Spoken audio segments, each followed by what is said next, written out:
Imagine it's 8 April 2000. You are a 17-year-old student living in Cochabamba, Bolivia.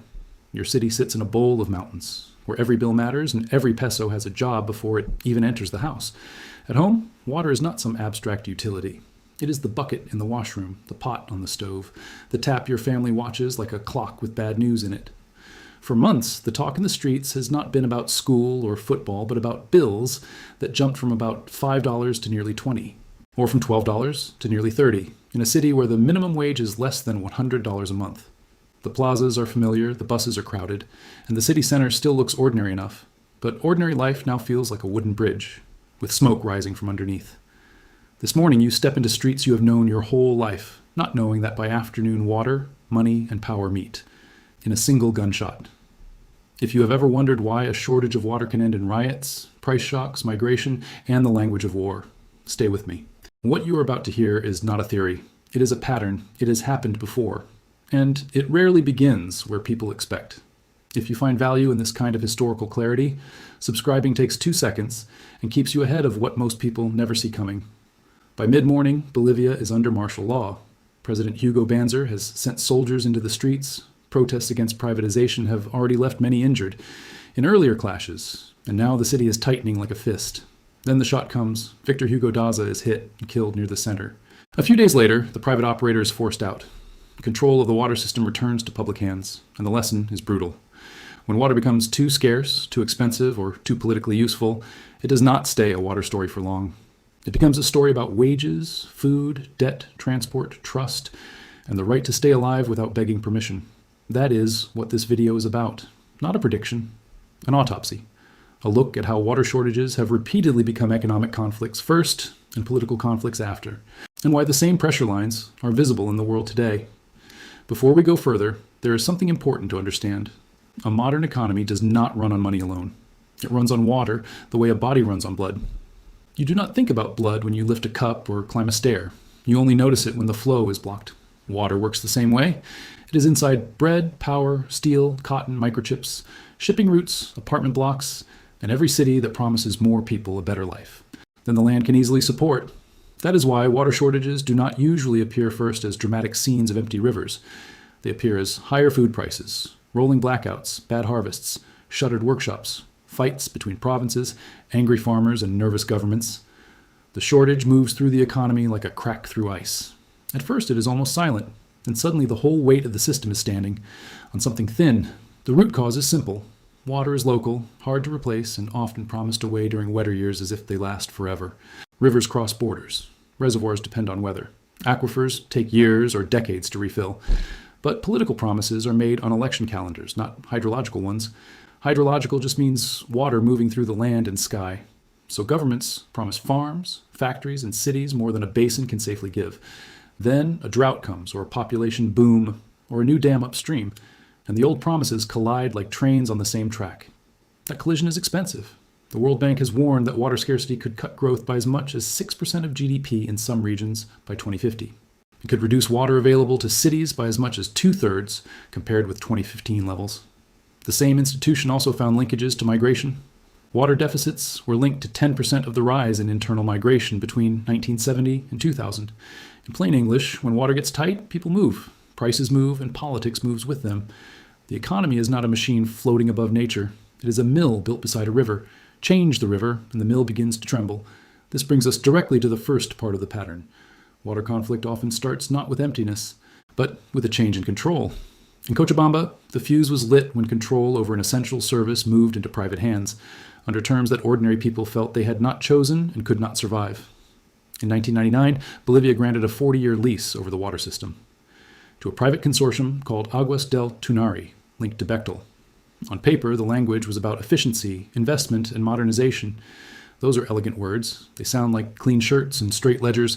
But in January 2000, many residents opened their bills and found threats. One household bill jumped from $12 to nearly $30. Tanya Paredes, who supported her children by knitting, saw her bill jump from $5 to $20. In a place where the minimum wage was under $100 a month, that was not a minor adjustment. It was a hand reaching into the kitchen. Now here is where it gets interesting. Cochabamba was not simply a story about greedy executives and angry protesters, though both were there. It was also a story about water scarcity meeting debt, bad governance, and the logic of cost recovery. Cost recovery means users pay the real expense. That can make sense on a spreadsheet, but if a society is poor, unequal, and living close to the bone, full pricing can land like an axe. The official logic said prices had to rise to finance infrastructure. The lived reality said families had to choose between water and food. That gap is where conflict is born. A water system is not just pipes. It is a social contract. Break the contract and the pipes become political. In January 2000, Cochabambinos shut down the city for 4 days with strikes and transport stoppages. In February, more marches followed. Police tear gas filled the streets. More than 175 protesters were injured and 2 youths were blinded in early clashes. In April, confrontation exploded again. On 8th April, Banzer declared a state of siege. On that same day, Victor Hugo Daza was killed. By 10th April, Bechtel officials fled the city. The privatization contract collapsed. What did ordinary people experience? Not abstract fear, very concrete humiliation, the sense that the most basic substance was a toll booth. Water became like air sold in locked jars. The wealthy could bend, the poor snapped first. Transport workers lost income during strikes. Market sellers lost customers. Parents counted coins.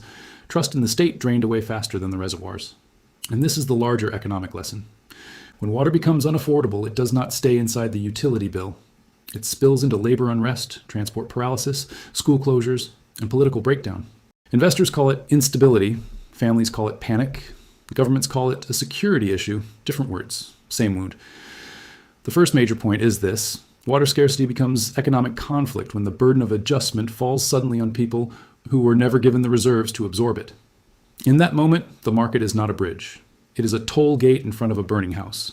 Think about this before we go further.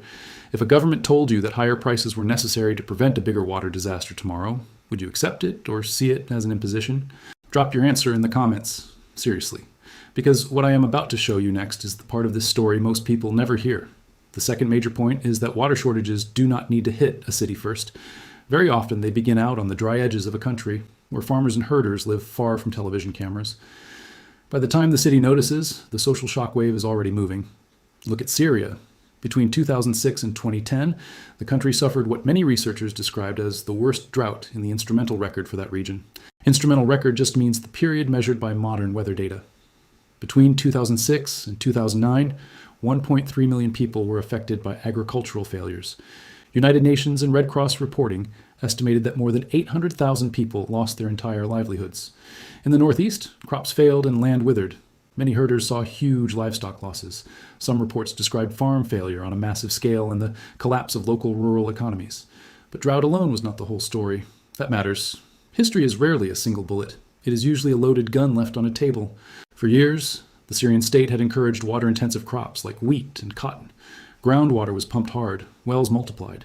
Then subsidy cuts in 2008 and 2009 raised fuel and input costs for farmers already hanging by a thread. When rains failed, buffers were gone. The land had been treated like a bank account with endless credit. Then the statement arrived. Families in Al-Hasaka and Raqqa did what families do. When the farm stops being a farm, they moved. Estimates vary, but tens of thousands left the Northeast and drifted toward cities like Aleppo. Not because they wanted urban opportunity in some cheerful development story, because they had run out of room to survive where they were. This is where water turns into economics with frightening speed. A drought kills income first, then it strains housing, food markets, wages, and services elsewhere. The receiving city becomes a pressure cooker. Cheap labor becomes cheaper. Rents climb, schools crowd, grievances pile up like sand against a door. The drought is no longer in the sky. It is in the breadline. To be honest, the drought did not cause the war by itself. Repression, corruption, unemployment, regional politics, and many other factors mattered deeply. But the drought acted as a threat multiplier. Multiplier means it made existing problems hit harder and spread wider. It helped turn quiet suffering into mass displacement and urban strain. Ordinary people experienced this as a slow erasure, the field that no longer paid, the flock that no longer survived, the move to the city edge, the loss of status, the loss of control. A farmer in this kind of crisis does not only lose crops, he loses time and memory. A rural household uprooted by water shortage arrives in the city like a tree carried by floodwater, still alive for the moment, but no longer planted. And the economic mechanism becomes clearer here. Water shortages trigger conflict not only when people fight over the resource, but when scarcity destroys ability. The map still shows one country, but functionally, the countryside is billing the city for a collapse it did not prepare for. That is why food prices rise, why migration spikes, and why politics hardens. The shortage moves downstream through human bodies. This leads to the second part of the pattern. Once water scarcity crosses a border, the stakes become even larger. It becomes national leverage. Look at the Indus Basin. In 1947, British India was partitioned into India and Pakistan. Borders were redrawn in blood and panic, but rivers did not care about the map.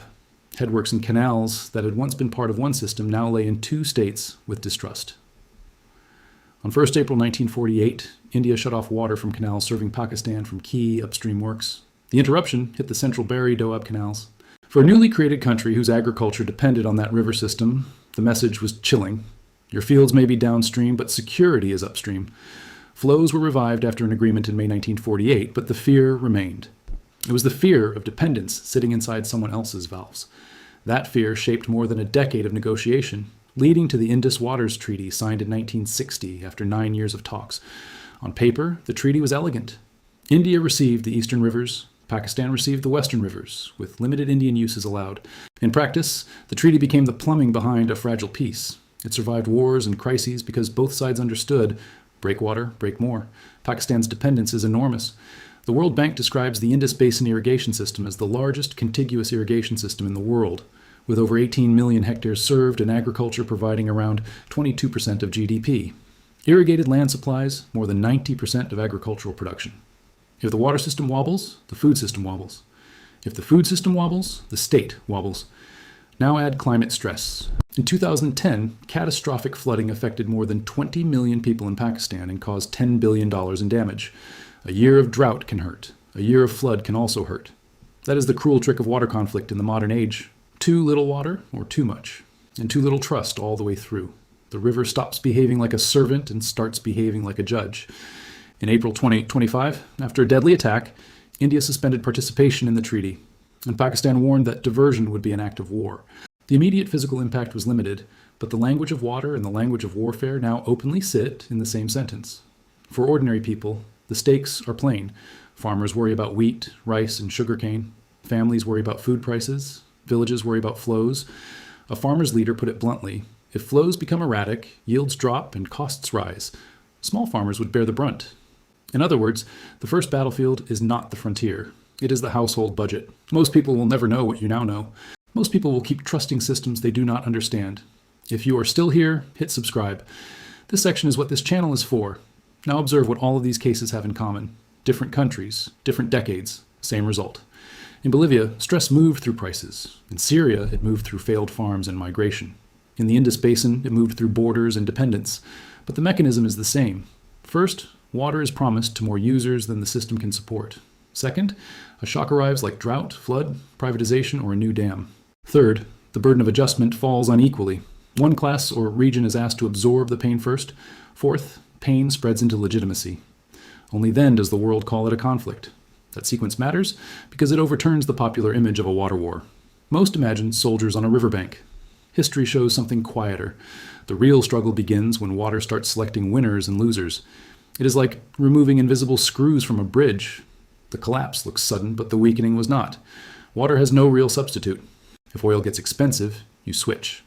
But there is no version of agriculture without water, no city without water, no peace without access. A hidden resource becomes a visible hierarchy. Once people see who gets water and who waits, the legitimacy of the system begins to crack.